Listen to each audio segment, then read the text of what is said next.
عجبا عجبت لغفلة الإنسان قطع الحياة بعزة وأمان. د منبر آواز كانت منزلا عندك بعض منازل الركبان. عجبا عجبت لغفلة الإنسان قطع الحياة بعزة وأمان. فكرت في الدنيا فكانت د تعلیم الاسلام رادیو قدرمنو اوریدونکو د منبر آواز د خپرونې په سلسله کې اوس تاسو پام راړو د محترم مولوي عبدالرحمن سمیم صاحب و اصلاحي بیان ته. په دې هیله تر آخري شیبو مو ملتیا وکړي. فإلى متى كلفي بما لو كنت تحت الأرض ثم رزقته لأتاني. أبغي الكثير إلى الكثير مضاعفا ولو اقتصرت على القليل كفاني. عجبا عجبت لغفلة الإنسان قطع الحياة بعزة وأمان. فكرت في الدنيا فكانت الحمد لأهله والصلاة على أهلها أما بعد فأعوذ بالله من الشيطان الرجيم بسم الله الرحمن الرحيم. قال الله تبارك وتعالى ومن أعرض عن ذكري فإن له معيشة ضنكا. صدق الله العلي العظيم. د تعلیم الاسلام رادیو منوالو اوریدونکو د الله څخه امید دی چې تاسې به ټول شروغ جوړ په صحت و عافیت سره یاست او د صحت او د عافیت جامې به مې پر تن باندې. عزتمنو اوریدونکو نن بیا هم زموږ خبره به پر دغه موضوع وي چې یو زنانه څنګه د نړۍ نیکمرغه ښځه جوړېدلی سي او دا څنګه په خپل ژوند کې په خپله کور کې خوشحالي او سکون ماحول راوستلی سي. اوله برخه د دغه موضوع پر دا باندې سوی وله چې خپل رب پیژندل او د رب قدرت او طاقت ځان ته معلومول او دا خبره زړه ته وراچول چې هر څه کول والا الله، خوشحالي سکون آرام راحت ورکول والا الله، عزت کامیابی ورکول والا الله دی، اولاد ورکول والا الله. په دویمه برخه کې عزتمنو اسلام و زنانې ته یو عزت ورکړی دی، یو مقام ورکړی دی، یو تحفظ ورکړی دی. د اسلام څخه مخکې د نبی علیه الصلاة وسلام د نبوت څخه مخکې په زمانه کې ښځې ته هېڅ عزت احترام نه، بلکې د عامو حیوانانو په رنګه دا هم استعمالېدله چې خلکو د خپلو پښو چپلۍ ګڼلې وله، د خپل ضرورت دپاره به استعمالوله. په دنیا کې د ټولو څه زیات مبغوزه چې کوم و هغه ښځه وله او د ښځې ذات. در دې چې لور به پیدا سوله د شرم څخه به سر ټیټ ټیټ ګرځاوئ او دغه به ځان ته عزت او شرافت ګڼي چې هغه به ژوندی شه. کله چې اسلام او زموږ محبوب پیغمبر صلی الله علیه و وسلم ته نبوت میلاو سو نو زنانو ته داسې مقام ورکړي، عزت یې ورکړي، قدر یې ورکړي. څوک د مور په روپ کې، څوک د لور، څوک د کور والا، څوک د خور. پر رور باندې دا لازمه که چې د خور تحفظ به کوي، د خور ته به د عزت او د قدر په نظر ګوري. پر پلار یې دا لازمه کله چې د لور تحفظ به کوي، لور ته به د عزت او د قدر په نظر ګوري، د دې د نانو د نفقې فکر. دغه رنګه پر خاوند باندې دا لازمه کله چې منډې به وهي، خواري به کاږي، ځان به ستړی کوي، دغه خپل کور والا تحفظ، عزت او نفقه به اسلام ښځې ته داسې مقام ورکړي. نو زموږ زنانو ته دا پکار ده چې اسلام پر دې باندې دومره انعامات کړي دي چې دې ته عزت قدر ورکړي په هر کور کې، په هر ځای کې، په معاشره کې. نو پر دې دا لازمه ده چې د اسلام دغه احسانات ومني او هغه احکام ځان ته معلوم کړي چې کوم رب فرمایلی دي، کوم څه کولو حکم دی او د کوم څه.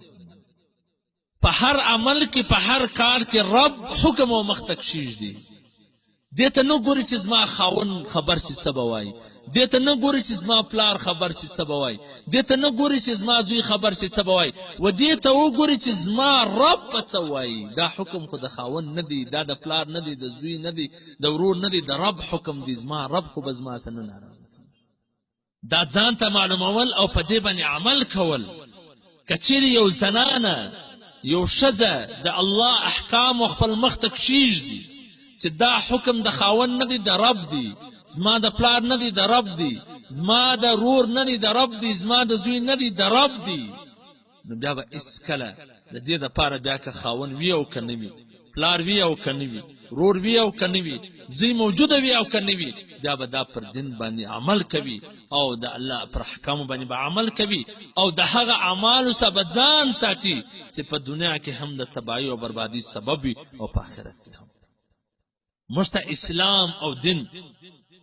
او زموږ محبوب پیغمبر او زموږ رب دا فرمایلی دي چې د خپل خاوند اطاعت به کوي د خپل خاوند خبره به مني اوس دا خبره مخته ایښول چې دا د رب حکم دی دا د الله حکم دی دا د خاوند که ماته څه وویله دا د خاوند خبره نه ده که چیرې زه د دغه مباح کار چې زما خاوند زه منع کړی یم د دې خلاف ورزي وکړم زما رب به ناراض یو واقعه راځي که چیرې ما په یو کتاب کې لیدلی وی نو نه به مې بیانولی په 4-5 کتابونو کې مې ولیدلی او امام غزالی رحمه الله رنګ جید علما کرام را نقل کړي چې د نبی اکرم صلی الله علیه وسلم په وخت کې یو زنانه وله چې هغه وچ سوې وله خو د دې خاوند او د دې کم پلارګنۍ چې د پلار مور هغه داسې نږدې سره اوسېدل یا یو غر و یا یو پوله و یا یو 2 چته منزل و لوړ خاوند او دغه زنانه اوسېدله لاندې چې کوم ولو هغه د دې پلار مور دا اوسېدله خو خاوند یې په سفر باندې کلی و دغه زنانې ته یې وویله چې در کور به نه وځې دا د ټوله سامان مې درته برابر کړه دا ټوله د خوراک او هر انتظام چې دی په کور کې برابر کړي د دغه چوکاټه څخه به د بندې پښه نه ایږدې خاوند ولاړ شي نو هغه وخت کې خو ټلفونونه نه وله موبایلونه نه وله چې د خاوند سره حال په نیولې ولای نو د دغه زنانې پلار ناجوړه سو هغه داسې کورونه بلډینګونه لیفټ خو هم نه و چې پلار یې ورخېژولی ولای نو پلار خو لوړ ورختی نه سو او زنانې ته خاوند ویلي دي چې در کوره به وځې نه دا پریشان حالانکې دغه زنانه پټه هم راکللی سوله دغه زنانه د په شپه ونه راکللی سوله د دې مور پلار خو د دې خاوند ته نه ویله لیکن د دې په ذهن کې دا خبره وله چې زما خاوند زه منع کړی یم او زه کنډووزمه زما خاوند خو نه راخبرېږي لیکن د هغه رب خو ما ویني دا حکم خو د رب دی چې د خاوند اطاعت وکړي هغه ما ویني زما رب زما څه ناراضه کېږي خاوند ته نه کتل زما رب زما څه ناراضه کېږي که زما د خاوند د حکم خلاف ورزي ما وکړه نو دغه کتابونه لیکي چې دغه زنانې نبی علیه الصلاة وسلام ته پیغام ورواستو چې یا رسول الله صلی الله علیه وسلم چې زما پلار ناجوړه دی زما پلار مریض دی زما خاوند ماته ویلی دی چې در چوکاټ د بندې به پښه نه ایږدې مه وځه خاوند سره زه حال نسم نیولی او زما پلار حق لري چې زه پوښتنه پر وکړمه که چیرې ته ماته اجازت راکړې نو ستا اجازت خو به ډېر غوره وي او ډېر معتبره دی نو زه به د دا پلار عیادت له ورسم پوښتنه به یې وکړم دا منډه یې نه کله چې وایي زما پلار ناجوړه دی خاوند بیا د کم ځای دی نه د هغې په ذهن کې آخرت و چې که زه راووځمه نو زما آخرت خرابېږي زما رب زما څه ناراضه کېږي زما پیغمبر زما څه ناراضه کېږي بېتابي یې نه وکړه نبی علیه الصلاة وسلام ورته وفرمایله چې د خپل خاوند خبره ومنه د کوره څه مه راوځه په دغه نجوړي کې پلار مړ سو دغه زنانې رامنډه نه کله داسې نه دي چې کورونه ګلۍ په مابینځ کې دي کوڅې په مابینځ کې دي نه د لوړه زنانې راشو کېدل دي دې رامنډه نه کله ځان باندې کالي نه کوڅري چې پلار مې مړ دی زه خاوند څه کومه دا نه وویله د دې په ذهن کې آخرت و د دې په ځین کې خپل رب و، د دې په ځین کې د خپل پیغمبر خبرې ولې چې د خاوند اطاعت به کوي، نو د خاوند خبره منلې وله، د کوره نه راووتله. بیا نبي علیه الصلاة وسلام ته پیغام ور واستوئ چې یا رسول الله صلی الله علیه وسلم زما پلار خو وفات شو، که ستا اجازت وي زه به یار ورسم صرف به دی وګورم. منډه یې نه کړه.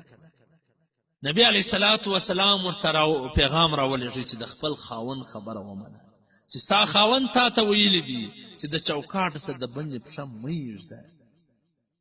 دغه زنانې د خپل خاوند خبره ومنله، د پلار هغه د مرګه سبات کې د هغه مخ کتله هم نه ورلله چې زما الله زما څه ناراضه دی. نبی علیه الصلاة وسلام چې کله هغه پټ کي د دفن څخه فارغه سو، نو رالی و هغه زنانې ته پیغام راواستوئ چې ورسه هغه ښځې ته ووایه چې ستا د پابندۍ د وجې څه، ستا د خاوند د خبرو د منلو د وجې څه، ستا د اطاعت د وجې څه چې ته خپل پلار مخ کتلو له نه رالې، د خپل خاوند خبره دې ومنله. لکه پټه د شپې هم راکللی سوله، که راغلی وی هم خاوند نه په خبرې دی، لیکن د دې مخ ته د الله رضا وله. وایي د دغه پابندي د وجې څه الله جل جلاله ستا د پلار بخشش. څومره غټه خبره ده. دغه زنانې که دغه پلار مخ لیدلی وي دومره ګټه خو نه وله لکه د دې د پلار بخشش چې وسو پر ځای د دوزخ جنت ورته ملاو. نو ولې به دغه زنانې په دنیا کې نه وي خوشحالي؟ ولې به دغه ښځې په دنیا کې پر سکونه نه ولی؟ ولې به دغه ښځې؟ نو خو ځکه دغه ښځو ته دنیا جنت و، ځکه د دغه ښځو د خاوند سره مینه محبت ولو، ځکه خاوند پر دې باندې مهربانه و، ځکه دغه زنانو ته دغه خپل کور جنت و، سکون آرام راحت و پکې چې د خپل خاوند دومره اطاعت کوي، دومره خبره منله چې د پلار مخ کتلو له هم نه ولاړه، په پټه نه ولاړه. نن کې خاوند به نه وی خبر سوی، خو بیا هم د دې و مخ ته دا خبره وله چې زما رب ناراضه کېږي. اوس تاسې راسئ چې موږ خپله په خپل ماحول کې وګورو، په خپله معاشره کې وګورو چې آیا موږ داسې کړي دي، موږ داسې د خپل خاوند خبره منلې ده، موږ داسې د رب احکامو ته کتلي دي. زموږ خو چې د کوره څه نارینه وتلی نه وي د دې خوا بیا دوی پسې روان وي، د پګلیو په کوڅو کې بیا دوی ګرځي پړکونه پړکونه روان وي. دغه مور هم ورته نه وایي نه، ګوره ته ستا د ورور خبره نه ده، ستا د پلار خبره نه ده، ستا د خاوند خبره نه ده، دا خو د رب خبره ده، ته د رب رضا و مخ ته کښېږده. چې رب فرمایي وقرن فی بیوتکن ولا تبرجن تبرج الجاهلیة الاولی، چې د کوره څه مه وځه، په کور کې په کراره کښېنه، دا خو د رب خبره. نن چې یو زنانه د پلار کره ولاړه سي، د خاوند په کور کې خو دا د کوره نه وځي، لیکن چې د پلار کره راله بیا دلته ولاړ سه هلته ولاړه سه، دلته ولاړه سه هلته ولاړه سه. ولې؟ دغه مور یې ورته وایي چې هلته به بیا بنده ناسته اوس له څه وګرځه، اوس له دا کورو دا کلي کې څه ورسه. دا مور له دغه ترغیب ورکوي. که چیرې دغه زنانې چې کوم د پلار کره ولاړې سي، دا د یو کور کره ځي، دا و دا ورور ته ووایي چې ته زما د خاوند نمبر را میلاو که، تلفون یې را میلاو که چې زه د ماما کره ځم یا د خاله کره ځم یا د اکا کره ځم، زه د ده څه پوښتنه وکړم زما د خاوند خوښه ده او که نه ده خوښه. که دغه تلفون دا و خپل خاوند ته ور وکړي چې خاونده زه د پلاني کره تګ غواړم، ما ته هغو ډوډۍ کړې ده، ست یې راته کړی دي، ستا خوښه ده او که دې نه ده خوښه، په دغه خبره باندې به دغه زنانه د خپل خاوند په زړه کې وولي. ځکه کتابونه لیکي چې په یوه خبره باندې ښځه هم د خاوند زړه ته لوېدلی سي، په یوه خبره ځینې وتلی هم سي. خاوند به څومره خوشحاله سي او څومره اعتماد بروسه به په پیدا سي چې زما څه پوښتنه وکړه پټه پټه په ګلیو په کوڅو کې نه ګرځي چې دا د چا کره ځي ما خبروي ما ته حال وایي د هغو به هم اعتماد بروسه پر زیاته سي دغه مور دې په کوڅو باندې نه ګرځي هغه څه چې پوښتنه کوي چې ته خاوند ته ووایې ستا د خاوند خوښه ده او که نه ده خوښه او که چیرې دا ځای له ولاړې د خاوند نه وه خوښه تا پوښتنه هم نه ځي وکړه بعد کې در خبر سو نو بیا ته خبره یې چې کور کې به څومره خرابۍ جوړ سي او څومره نفرتونه به په خپل منځ کې راسي دا کور ته خو ور موږ په خپل اچولی دي کور ته خو دا کور کې دغه خوشحالۍ چې نسته دا خو موږ خپله لرې کړي دي که ته وغواړې دا خاوند مې ستا په لاس کې وي په لاس کې صرف د ایسو پابندي ده وچ چې هر چا کره ته ځې ته خاوند ته ټلیفون ور وکړې اجازت ځې وغواړه چې زه ځم ستا اجازت ستا او که نسته که نسته اجازت په خوشحالي پاته سه ستا دپاره د مور د پلار د قریبانو د هر چا څه زیاته مهمه دا ده چې ته خپل خاوند راځي وساتې ځکه ستا ژوند او زندګي ستا وخت تېرېدل د خاوند سره دی ستا اوس هر څه خاوند دی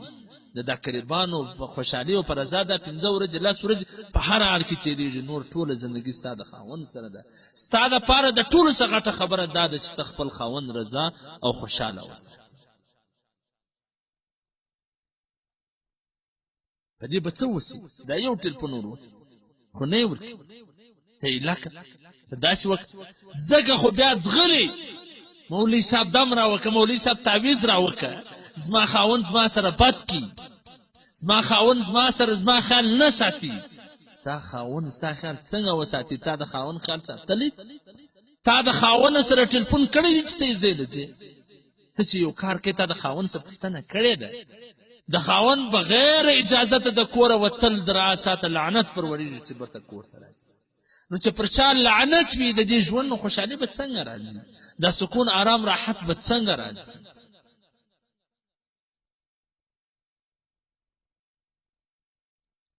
خوشحالي او سکون آرام راحت خو هلته راځي چې ته د خاوند اطاعت وکړې د خاوند خبره ومنې د هغه خیال وساتې د هغه خوشحالي پسې وګرځې په کومه خبره د ده طبیعت څنګه دی په کومه خبره دی خوشحاله کېږي هغه به ځان کې راولي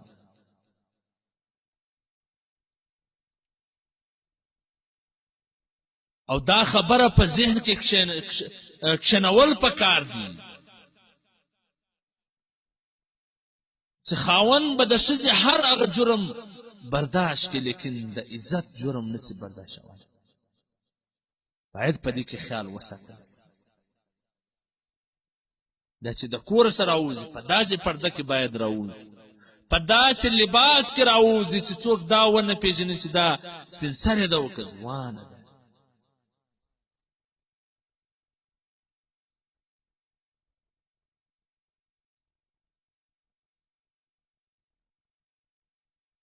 او چې راوځي غټه چادرې وکړي نن خو زموږ بدنصیبي دا ده زموږ بدبختي دا ده چې موږ چې کله دا زنانې راوځي پلار به د مخه روان وي وزړې سپین سرې ته چې سپین سرې وي هغه ته به یې غټه چادرې ورکړي زاړه کالي به ور لیکن چې ځوانه وي هغه به د خامک په پړونو کې د رنګارنګ د سنګار شام به یې ورکړي وي د غمیسه ډک کالي به یې ور اغوستې وي هغه به یې را روانه کړي خلک به د مزغې رګونه پسې اړوي په دې به هم ښه خبر وي بیا نو ماجد صاحب ولې به دې ته غټه چادرې او پرده نه ورکوې مورې ته دا سوچ ولې نه وایې چې ته به دا خپله لور ته وایې چې لورې ته خپل عزت خوندي که دا غټه چادرې وکړه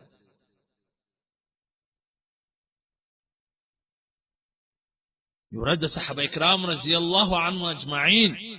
په یو مجلس کې دا خبره روانه سوله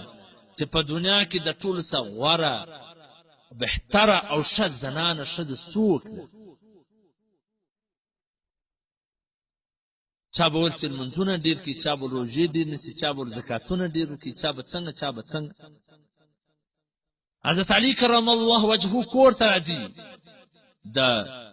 حضرت بیبي فاطمه رضی الله تعالی عنها څه پوښتنه کوي چې په دنیا کې د ټولو څه غوره او بهتره او ښه زنانه څوک ده حضرت بیبي فاطمه رضی الله تعالی عنها په جواب کې ورته فرمایي چې هغه ښځه ده چې خپل ځان پټه وساتي و چاته ځان نه کې ورښکاره د بل چا نظرونه پر دې ونه مشتي او د دې نظر پر بل چا ونه مشتي یعنی څوک دې ته نه وګوري او دا چاته ونه وګوري. حضرت علي کرم الله وجهه راځي هغه مجلس لا شروع دی نه دی ختم سوی. هغه ته فرمایي چې زه خو کور ته ولاړم د بیبي فاطمې رضی الله تعالی عنها څه مې دا پوښتنه وکړه چې په دنیا کې د ټولو څه غوره او بهتره زنانه څوک ده. هغې راته وویل چې هغه ښه ده چې خپله هم څوک ونه ویني بل څوک دا هم نه وویني.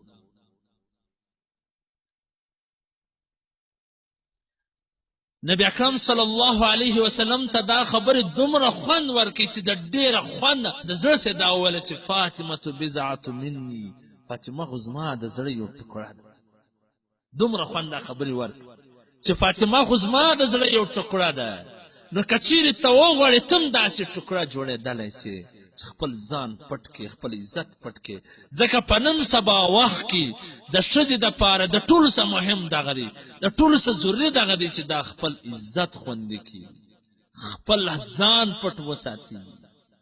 د لږ خوشحالي دپاره خپل عزت او خپل خاندان سترګې ورټیټې نه کړي. د ټولو څه ضروري خبره دغه ده. او دغه مور د دغه اولاد فکر وکړي دا دې په کورون نه ګرځوي چې وچ سوي نه وي وایي اوس لا دلته ولاړه سه هلته ولاړه سه سبا به بیا هغه هلته بنده ناست بیا خو نسې وتلی اوس لا چکرونه و. توبه استغفر الله. علامه ذوالفقار نقشبندي رحمه الله یو واقعه په کتابونو کې راخیستې ده چې یو سړي اولاد نه درلودی یو لور یې پیدا سوله ډېره پر ده باندې ګرانه وله ډېره پر ګرانه وله چې په بازار کې به یو ښه لباس راکلي هغه یې ولې راوړي په بازار کې به یو ښه پړونی و هغه یې ولې راوړي بازار نه به یې ښې چپلۍ راکلي هغه یې ولې راوړلې دا به خوشحاله کېدل هغه یې راوړله چې دا به چیرې کړله د ده پرېښوله هېڅ پابندي یې نه پر لګوله چې زما نظمینه لور خوا به دې نه سي. خو آخر داسې وسوله چې کله دغه زنانه پیغله و غټه وه په ځواني باندې مړه سوله د واده د مخه مړه سوله. نو دغه پلار ډېر پسې غمجن و ډېر پسې پریشانه و ډېره پسې ژړله. آخر کار دغه پلار به ویل چې یا الله ما دا زما لور په خوب لیدلی وای چې دا په څه حال کې وایي ورځ ماخستن بیده دی خوب ویني د لور پر قبر باندې ولاړ دي د لور حالت ته چې وکتله په سر کې غټ غټ کډي دي شونډې پرې سوي دي نوکان یې نسته. نو دا لور ته ویل چې ای زما نازبینې لورې پر تا خو ما یو کښنوټي زخم هم نه پرېښوی کښنوټي تکلیف مې هم نه در رساوی دا ستا سره څه سوي دي. هغه لور ورته په جواب کې وویله چې ای بابا جان کاش چې تا ماته د بازار ښایسته پړونه نه وی راکړي کاش چې تا ماته ښایسته چپلۍ نه وی راپپښو کړي کاش چې تا ماته ښایسته لباس نه وی راغوستی کاش چې تا زه په کلو په کوڅو کې نه وی پرېښی کاش چې دغه ناز تا ماته نه وی راکړی نن به زما دغه حال او انجام نه ولی نن زما بېشتان سر دومره غټ سو لکه غر او زما هر بېشته لکه درخته دغه پرشتو په زوره کشاوي د هر بېشته چې دغه هغه بېشتان دي چې په کوڅه کې به ښکاره وله خلکو به ورته کتله د خلکو هغه زندګي ور خرابولې دغه بېشتان یې راسه کښله لکه په سر کې دومره غټ غټ کډیان سو لکه درخته چې د بیخه وکاږي دغه شونډې چې به ما سرې کړې ولې خلکو به لیدله دغه څرخې پر دا شونډه داسې کلکه وموښتله دغه پلاستیک پرشتو راکشاوي دغه شونډې ورسره پرېږدي دغه نوکان چې به ما سره کړي و روانه به ولم تا ماته څه نه ویله دا دومره غټ سو پرشتو په زوره راسه وکښله کاش چې تا په هغه ورځ پر ما دا رحم نه وی کړی کاش چې تا داسې زه نازولی نه وی ساتلی کاش چې تا زما هر ارمان داسې دنیاوي نه وی راپره کړی تا زه پټه ساتلی وی تا زه په چادري کې ساتلی وی تا زه کور بند نه ساتلی ولی نن به زما دغه انجام نه وی کوم چې اوس ته په سترګو نو دا د هغه ښځو دپاره سبق دی دا د هغه پلرو دپاره سبق دی چې په خپل لوڼې کې سخاوت کوي چې د یو ځای څه نه راګرځي بس یې له کړې ده ځکه د کور کار خو په دې باندې نه کوي ځکه دا خو نازولې ده په کورونو باندې ګرځي نو بیا به دغه انجام ته ورسېږي ولې داسې تربیت نه ورکوي ولې داسې نصیحت نه ورکوي چې خپل عزت هم خوندي کړي ستا عزت هم خوندي کړي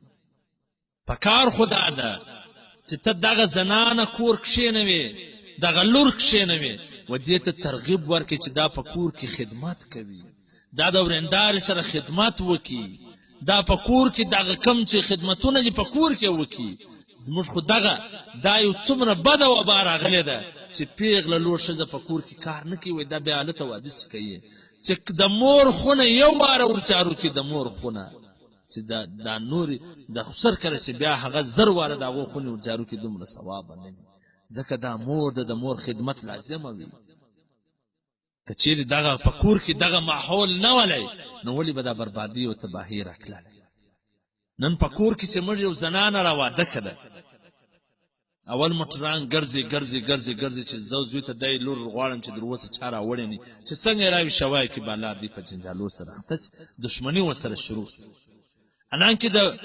حضرت ابو هریره رضی الله تعالی عنه روایت دی چې نبی اکرم صلی الله علیه وسلم ته یو چا وفرمایله چې یا رسول الله صلی الله علیه وسلم چې یو زنانه ده د هغې د روژو د لمنځو د صدقو یو چرچا ده د هر چا پر ژبه باندې دا ده چې دا پلانې ډېر لمنځونه کې ډېر صدقې کې لیکن هغه وامسایګانو ته تکلیف ورسوي ایذا ورکوي نبی علیه صلات وسلام وفرمایل چې هغه به په اور کې وي دا تکلیف او ایذا ورسوي او بیا ورته وفرمایل چې یو زنانه ده هغه چاته تکلیف نه ورکوي په ژبه سره څوک نه تنګوي لیکن خیرات و صدقې د ډېرې نه کوي خو نور د دې د ایذا او د تکلیف څخه محفوظه دي نبی علیه صلات وسلام وفرمایله چې دا به په جنت نن تاسې زموږ په کورونو کې وګورئ چې یو زنانه تا راواده کړه هغې خپل رونه خپل قریبان خپلوان دا ټول پرېښوله ستا د زوی دپاره راله یا ستا د ورور دپاره راله په دغه کور کې تا ته ډوډۍ در پخوي تا ته دیګ در پخوي تا ته کالي در پروي تا ته خونه در جارو کوي تا ته کور در جارو کوي تا ته هغه هر هغه خدمت ته دې تیاره وي چې ته په خوشحاله د زمانو دسملان در کوي د زمانو پټوګان در کوي ستا د اخشانو خدمتونه لا درته کوي لیکن پر ځای د دې چې ته و دې ته یو د خوشحالۍ خبره وکړې خبرې هم ګرځي د ایذا د تکلیف نو په دا کور کې به خوشحالي څنګه راځي په دا کور کې به آرام سکون څنګه راځي اجانې تا د خو په کار وله چې تا د خپلې لوڼې ته ترغیب ورکړی وی چې دا هم یو داسې زنانه ده لکه تی چې یاست دا هم داسې درد و غم لري لکه تی چې لراست دا هم داسې تکلیف لري لکه تی چې لري د دغه سره خپله همکاري او خدمت لیکن دا نن زموږ د ماحوله څخه وتلې ده چې د ورېندارګانو سره خدمت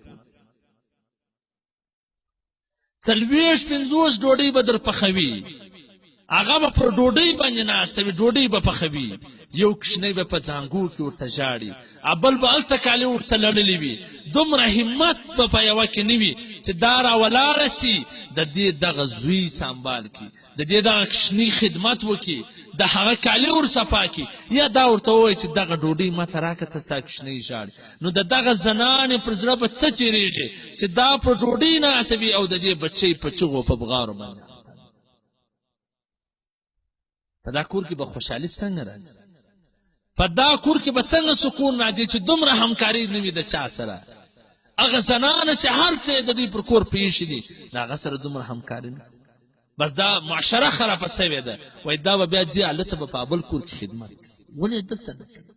دا ستا ورېنداره نه ده دا ستا د رور ښځه نه ده دا ستا د کور ټوکړه نه ده چې کوچنی پیدا سي په دا دومره کور کې د خدمت سړی نه وي د خدمت سړی نه چې دا زنانه خو دا د کوچنی پیدا سو دا خو هغه اوس په تکلیف ده دغه ښځې راولاړې سي د دغه ښځې خدمت وکړي دا نسته لیکن د هغې د پلار د کوره به ښځې راځي د دې خدمت مور به راځي یا به خور راځي دومره بې همتي ده د هغې د پلار د کوره به ښځې راځي د دې خدمت پکې په دا کور کې دومره څوک نسته یا دا یور وکړي یا دا اندرور وکړي یا بل څوک خدمت ورسره وکړي دا ظلم دی ظلم پکار دا ده چې په ښه ژوند او ښه سلوک سره وکړي ښه اخلاق سره وکړي ښه همکاري او یو د بل سره مدد وکړي داسې نه چې ستا د ډوډۍ لمبر دی نو زه بیا نور ستا په ډوډۍ کار نه لرم که ته جوړې که ناجوړې دا ډوډۍ به پخوې ستا د چاو نمبر دی زه نور په چاو کار نه لرم که ته جوړې که ناجوړې دا به پخوې که تا د قریب راغلی کار سره اخلي دا به پخوې ستا د دیګ نمبر دی که هر ځای پلیټونه سره پراته وله زه نه راخم ولې د دې نمبر دی دا څه ژوند دی دا څه زندګي ده دا څه اخلاق دي تاسو خو د یو کور فرد یاست یو د بل سره باید همکاري او مدد وسي یو د بل زړه راونسي چې ستاسو د وجې څخه په کور کې محبت راسي د دارونو په اپس کې محبت راسي د دارونو په خپل اپس کې جوړ او روغ سره راسي چې ستی د وجې څخه هغه سره لرې نسي او د خپلو اندرندو خیال ساتل چې دا ستا د خاوند خوندې دي دا د څو ورځې مېلمنې دي دا به بیرته د دا کوره څه ځي باید د دې خیال و خاطر وساتي جنجال مه ورسره کوه څه برداشت صبر باید په کور کې سره راسي او دغه خواشه ته د مور په نظر ګوره وایي که چیرې دغه خواشه د دامژور ته د لور په نظر وګوري او دامژور و خواش ته د مور په نظر وګوري دا د کور جنجالونه به ګرده ختم شي لیکن نن خواشه د لور هر شکنځل برداشت شي چې د لور هر څه ورته وایي هر څه خولې ورپرې کوي دا هېڅ نه ورته وایي لیکن کمزور ما څه خبره ورته وکړه بالا اسمان چپه ځکه واوښته دا خو ستا لور ده اوس ته دې ته د لور په نظر ګوره هر ناز یې وړه دا خو هم په کور کې نازولې وله دغسې مور و دغسې ورونه وله دغسې خوند یې ولې دا به دلته اوس پر چا ناز کوي دا پر برداشت یې که که ته چیرې سکون آرام راحت غواړې ته د زوی ښه ژوند غواړې برداشت یې که پر هره خبره یې مه راګرځه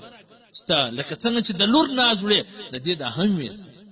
نو که چیرې داسې خبرې نه وي یو د بل سره همکاري نه وي یو د بل سره مدد نه وي یو د بل سره خیال نه ساتي یو بل ته مخ نه وراړي یو د بل سره په کور کې ښه ژوند نه کوي نو بیا خوشحالي په دا کور کې نسي راکللی ځکه الله فرمایي ومن اعرض عن ذکري فان له معیشة ضنکا